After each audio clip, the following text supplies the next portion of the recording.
నీటిని నిల్వ చేయడానికి తగిన ఏర్పాట్లు చేయాలి. చెరువు కట్టలను గండి పడకుండా చెరువు కట్టల మీద చెట్లను పెంచాలి.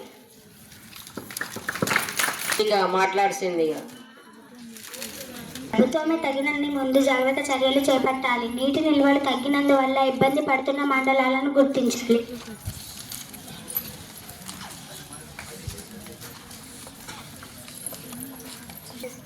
నిర్మాణాత్మక సలహాలను ఇవ్వవలసిందిగా కోరుతున్నాను.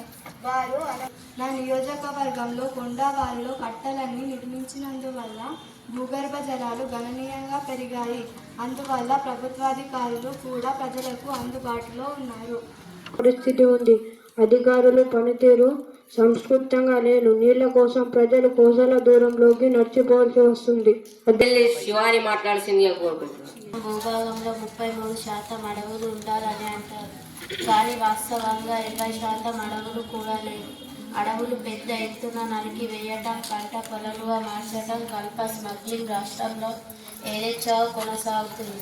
అధ్యక్ష, జీవన వ్యవస్థలో అడవులు ఎంతో ముఖ్యమైనది. అడవి ఆధారంగా ఎన్నో జంతువులు జీవిస్తున్నాయి. పరిశ్రమల ద్వారా, వాహనాల ద్వారా వచ్చే కాలుష్యాన్ని అడవులు, చెట్లు తగ్గిస్తున్నాయి.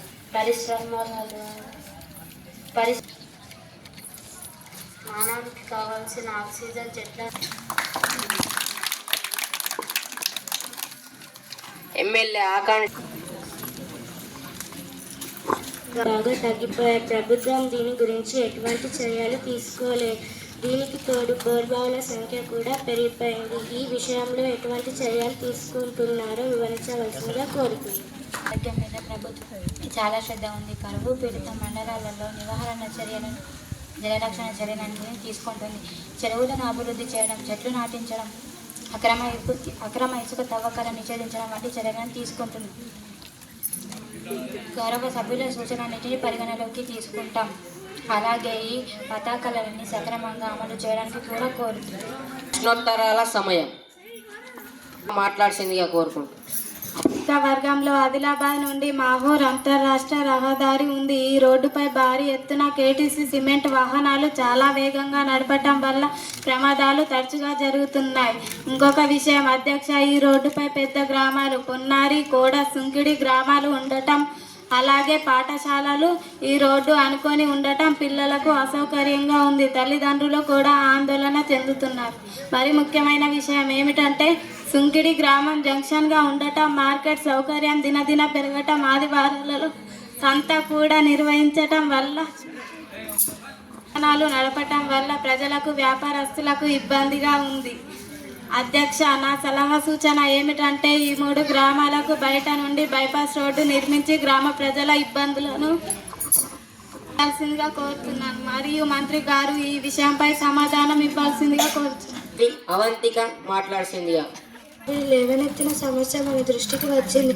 భారీ వాహనాలు రోడ్డుపై నడపకుండా ప్రత్యామ్నాయ మార్గాలను పరిశీలించాల్సిందిగా అధికారులకు ఆదేశాలను జారీ చేస్తాను. రోడ్డుపై ఆర్టీఏ అధికారులు నిరంతరం పర్యవేక్షించి నడిపినట్లయితే భారీ వాహనాలను సీజ్ చేయాల్సిందిగా కోరుతాను. అధ్యక్ష సభ్యులు సూచించినట్లుగా దీనికి కావాల్సిన బైపాస్ రోడ్ మార్గానికి సర్వే చేయాల్సిందిగా ఆదేశిస్తాను. దీనికి కావాల్సిన బడ్జెట్ నిధులను శాంక్షన్ చేయాల్సిందిగా ఆర్థిక శాఖను కోరుతున్నాను. ప్రభుత్వం పూర్తిగా విఫలమైనది. దొంగతనాలు ఎక్కువైపోయినాయి. పట్టపగలి సుంకిడిలో మన అంగన్వాడీ టీచర్స్ మేడంలో నుంచి బంగారం గొలుసు లాక్కెళ్లడం ఎంత దారుణమైన విషయం. అధ్యక్ష, ఈ సంఘటన ఏ రుజువు చేస్తున్నారు? శాంతి భద్రతలు ఎంత దారుణంగా పడిపోయాయో. మరోపక్క బాలికలకు రక్షణ లేకుండా పోతుంది. అధ్యక్ష, ఉమ్రం వెళ్లే దారిలో బ్రిడ్జి దగ్గర అల్లరిముఖలు బాలికలను భయభ్రాంతులుగా గురి చేస్తున్నారు. ఇట్లా అయితే ప్రజల భద్రత గాలిలో దీపంలో ఉంది. దీనిపై పోలీసు శాఖ ఏం చర్యలు తీసుకుంటుందో చెప్పాల్సిందిగా విన్నవించుకుంటున్నాను. హోంశాఖ మంత్రి సుప్రియ మాట్లాడాల్సిందిగా కోరుకుంటున్నాను.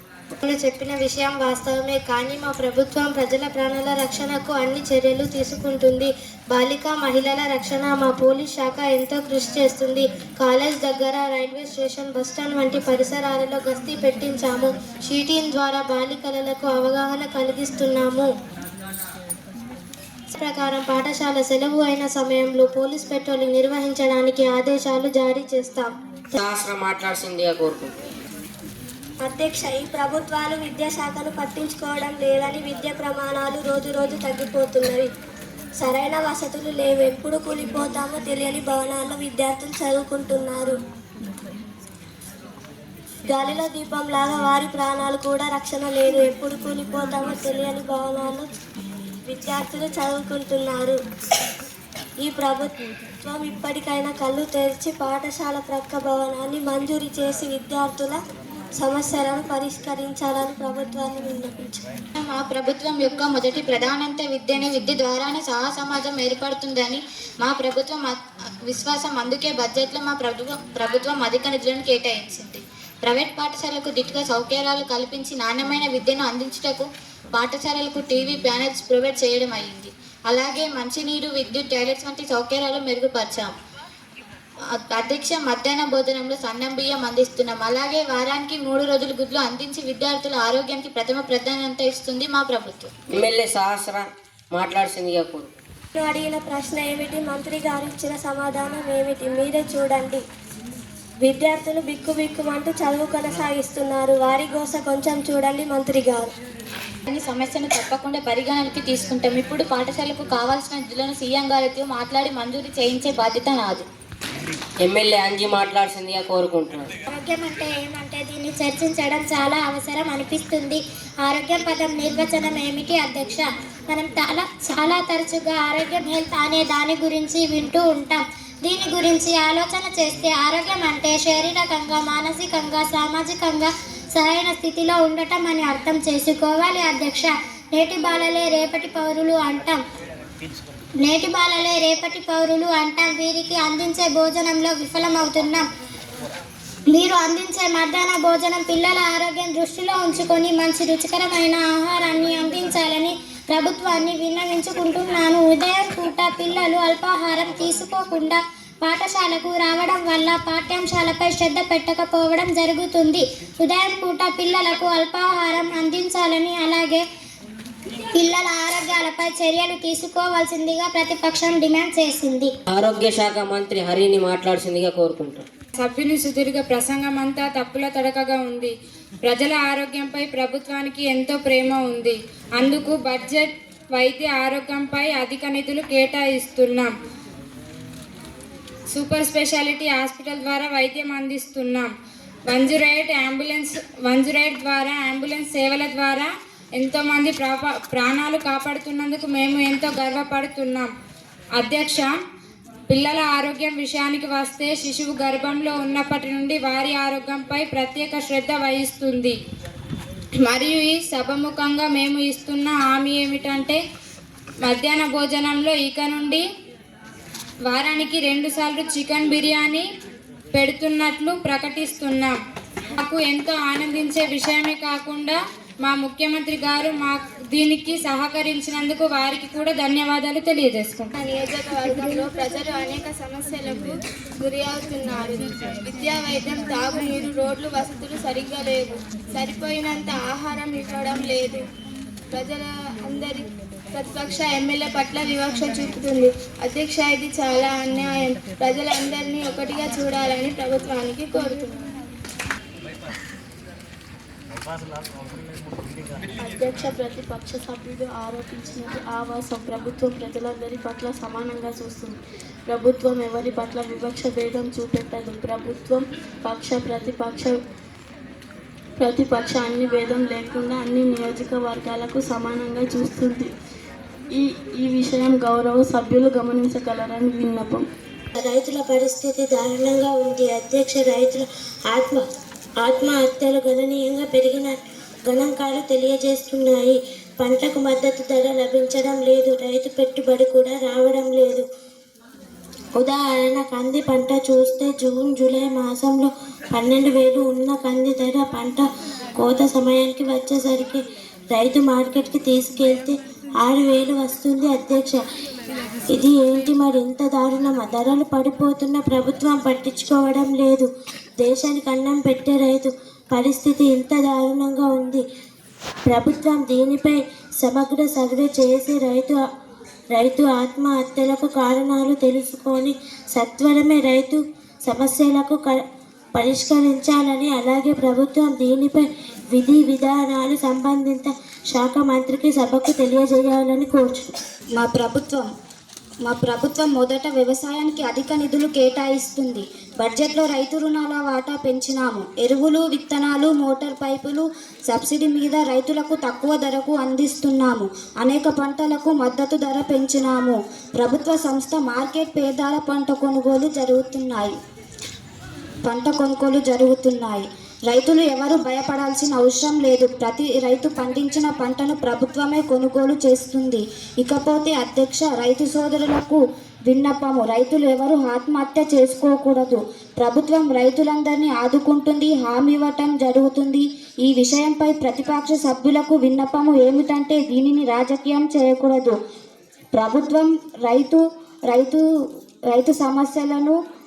సమస్యలను పరిష్కరించుటకు సిద్ధంగా ఉందని సభాముఖంగా తెలియజేస్తున్నాను. అనగా గాలి, నీరు, నేల ఇవి ప్రకృతి ప్రసాదించిన వనరులు. ఈ వనరులపై ఆధునిక కాలంలో పారిశ్రామికీకరణ వల్ల పెద్ద ఎత్తున ఫ్యాక్టరీల నుండి వచ్చే వ్యర్థాల ద్వారా, వాహనాల పొగ ద్వారా కలుషితమవుతున్నాయి. అధ్యక్ష, వ్యవసాయంలో వాడే రసాయన ఎరువులు, పురుగుల మందులకు బదులుగా సేంద్రియ ఎరువులు వాడకం ద్వారా కూడా నేల, నీరు, ఆహారం కలుషితమవుతున్నాయి. అధ్యక్ష, అందుకే వ్యవసాయంలో వాడే రసాయన ఎరువులకు బదులుగా సేంద్రియ ఎరువులు వాడకం ద్వారా రైతుల అవగాహన పెంచేటట్లుగా ప్రభుత్వాన్ని విన్నవించుకుంటున్నాను. పర్యావరణాన్ని కాపాడటం మనందరి బాధ్యత. అందుకే ప్రభుత్వం ఎంతో కృషి చేస్తుంది. దీనిని మా మంత్రివర్యులు చెప్పినట్టు అడవుల సంరక్షణ గురించి మా ప్రభుత్వం చేస్తున్న కృషిని రాబోయే తరాలు బ్రతకడం కష్టమవుతుంది. దీనిని కొని కార్బన్ ఉద్గారాలు తగ్గించి, అనగా బొగ్గు విద్యుత్ ఉత్పత్తిని తగ్గించి సోలార్ విద్యుత్ ఉత్పత్తిని మా ప్రభుత్వం ప్రోత్సహిస్తుంది. రాబోయే తరాలు బ్రతకడం విద్యుత్ ఉత్పత్తిని మా ప్రభుత్వం ప్రోత్సహిస్తుంది. అధ్యయన రంగంలో ఎలక్ట్రిక్ వెహికల్కు రోడ్డు ట్యాక్స్ మినహాయింపు ఇస్తున్నాం. సిటీలో కూడా 100% విద్యుత్ బస్సులను నడుపుటకు మా ప్రభుత్వం కృషి చేస్తుంది. అధ్యక్ష, పర్యావరణ శాస్త్రవేత్తలు మొత్తం భూభాగంలో 33% అడవులు ఉండాలని అంటారు. కానీ వాస్తవంగా 20% అడవులు కూడా లేవు. అడవులు పెద్ద ఎత్తున నరికి వేయటం, పంట పొలాలుగా మార్చటం, కల్ప స్మగ్లింగ్ రాష్ట్రంలో యథేచ్ఛగా కొనసాగుతుంది. అధ్యక్ష, పర్యావరణ వ్యవస్థలో అడవులు ఎంతో ముఖ్యమైనవి. అడవి ఆధారంగా ఎన్నో జంతువులు జీవిస్తున్నాయి. పరిశ్రమల ద్వారా, వాహనాల ద్వారా వచ్చే కాలుష్యాన్ని చెట్లు తగ్గిస్తున్నాయి. మానవునికి కావాల్సిన ఆక్సిజన్ చెట్ల నుండి వస్తుంది. అందుకే అధ్యక్ష, అడవులను కాపాడుకోవటం చాలా ముఖ్యమైన విషయం. ప్రభుత్వం అడవుల రక్షణకు మరియు ప్రభుత్వ రక్షణ చర్యలు సభకు తెలపాల్సిందిగా మాట్లాడాల్సిందిగా కోరుకుంటున్నాను. శాసన సభ్యుల ప్రభుత్వం అడవుల సంరక్షణకు అభివృద్ధి చేస్తున్న కృషిని గుర్తించకపోవడం శోచనీయం. తెలంగాణ హరితహారం పథకం ద్వారా పెద్ద ఎత్తున మొక్కలు నాటే కార్యక్రమం నిర్వహిస్తున్నాం. ప్రతి గ్రామంలో నర్సరీల ద్వారా మొక్కలు పెంచడం మరియు వారిని రోడ్డు ఇరువైపున, పాఠశాలల్లో, బంజారు భూముల్లో, ఖాళీ ప్రదేశాలలో పెద్ద ఎత్తున మొక్కలు నాటే కార్యక్రమం నిర్వహిస్తున్నాం. ప్రతి గ్రామంలో నర్సరీల ద్వారా మొక్కలు పెంచడం, వారిని రోడ్డు ఇరువైపున, పాఠశాలల్లో, బంజారు భూముల్లో, ఖాళీ ప్రదేశాలలో పెద్ద ఎత్తున మొక్కలు పెంచడం ద్వారా గత కొన్ని సంవత్సరాలలో తెలంగాణ రాష్ట్రం పచ్చని చెట్లతో కలగలాడుతుంది. అధ్యక్ష, అలాగే అడవుల సంరక్షణకు బాధ్యత ప్రభుత్వం తీసుకుంది. అందుకే మా అధికారులు, ఫారెస్ట్ సిబ్బంది రాత్రి పగలు ఎంతో కృషి చేస్తున్నారు. వారిని ఈ సందర్భంగా అభినందిస్తున్నాను. ప్రతిపక్ష సభ్యులు కూడా వారి కృషిని గుర్తించకపోవడం, వారిని ప్రోత్సహించాల్సిగా నా తరపున విన్నవించుకుంటున్నాను. బిల్లు ప్రవేశం. ఆరోగ్య శాఖ మంత్రి హరిని మాట్లాడాల్సిందిగా కోరుకుంటున్నాను. తెలంగాణ ధూమపాన నిషేధం ఆరోగ్య పరిరక్షణ చట్టం 2025 ప్రభుత్వం బహిరంగ ప్రదేశాలలో, ప్రభుత్వ రంగ స్థలాల్లో, ప్రభుత్వ ఆఫీసులు, ప్రభుత్వ వాహనాలలో పొగ త్రాగడాన్ని ఈ బిల్లు ద్వారా నిషేధించబడుతుంది. ఈ చట్ట ఉల్లంఘనకు పాల్పడినట్లయితే 100 రూపాయల నుండి 1000 రూపాయల వరకు జరిమానా కూడా విధించడానికి అవకాశం ఉంది. దీనిపై ప్రతిపక్ష సభ్యులు సూచనలు చేయాల్సిందిగా కోరుతున్నాము. అధ్యక్ష, సభ్యుల సూచనలు పరిగణలోకి తీసుకుంటాం. రైతులకు బిల్లుపై ప్రభుత్వానికి సూచన ఏమిటంటే విద్యా సంస్థలకు 100 మీటర్ల దూరంలో సిగరెట్లు అమ్మకని మరియు 18 ఏళ్లలోపు వాళ్ళకి సిగరెట్లు అమ్మండని నిషేధించడం, సిగరెట్లు అమ్మకాల ప్రకటనల మీద నిషేధం విధించడం చేయాలి. అధ్యక్ష, ఎమ్మెల్యే కీర్తి మాట్లాడాల్సిందిగా కోరుకుంటున్నాను. ఈ బిల్లు ద్వారా పొగాకు పండించే రైతులు కిల్లు పాన్ షాపులపై ఉపాధి పోయి వారి జీవితాలపై ప్రభావాలు చూపిస్తుంది. ఈ బిల్లు ద్వారా ఉద్యోగాలు కోల్పోయిన వారికి ప్రత్యామ్నాయ ఉద్యోగం అందించాలని నేను ప్రభుత్వంపై డిమాండ్ చేస్తున్నాను. సభ్యుల సూచనలు పరిగణలోకి తీసుకుంటాం. రైతులకు ప్రత్యామ్నాయాల ఉపాధి కల్పిస్తాం. అధ్యక్ష, సిగరెట్ల ప్రజల ఆరోగ్యం మీద చూపే దుష్ప్రభావాల వల్ల సుప్రీంకోర్టు ఇచ్చిన ఆదేశాల మేరకు ఈ చట్టం చేయడం అవసరమని ప్రభుత్వం భావిస్తుంది. అధ్యక్ష, ఇంతకు ముందు చెప్పినట్లు బిల్లు సెక్షన్ 5, 6, 10లను ఉల్లంఘిస్తే అటువంటి వారికి 100 రూపాయల జరిమానా, రెండో తప్పుకు 200 నుండి 500 రూపాయల వరకు జరిమానాను విధించే శిక్షను వచ్చును. పారిశ్రామిక సంస్థలు కలుషిత జలాలను నదిలోకి దింపుతున్నందువల్ల ప్రజల ఆరోగ్యానికి హాని కలుగుతుంది. ప్రభుత్వం ఈ విషయంలో ఏమి చర్యలు తీసుకున్నదో చెప్పవలసినదిగా కోరుతున్నాను. మంచినీటి సమస్య కూడా అధికంగానే ఉంది. స్పీచ్ ఇవ్వాల్సిందిగా కోరుకుంటున్నాను. ఫుడ్ ఫెస్టివల్ కార్యక్రమం ద్వారా రకాల పంటకాలను ఆస్వాదించాము. మధ్యాహ్నం పూట కార్యక్రమంలో మోక్ పార్లమెంట్ గౌరవ విద్యార్థులు ఎమ్మెల్యేగా మంత్రులుగా అసలు పార్లమెంట్ లాగా అద్భుతంగా నిర్వహించారు. నేను ఈరోజు పార్లమెంట్ ఎలా పనిచేస్తుందో, చట్టాలు ఎలా తయారు చేస్తారో నేర్చుకున్నాను. Good afternoon. ఉదయం ఫుడ్ ఫెస్టివల్ కార్యక్రమంలో చక్కని వంటకాలు, విందు, భోజనం రుచి చూశాం. మధ్యాహ్నం సమయంలో ప్రజాస్వామికారాన్ని పట్టు కొమ్మ పార్లమెంట్ ఎలా పనిచేస్తుందో, మేక్ పార్లమెంట్ దారులు చక్కగా విధులు పార్లమెంట్ దారులు అర్థం చేసుకున్నాను.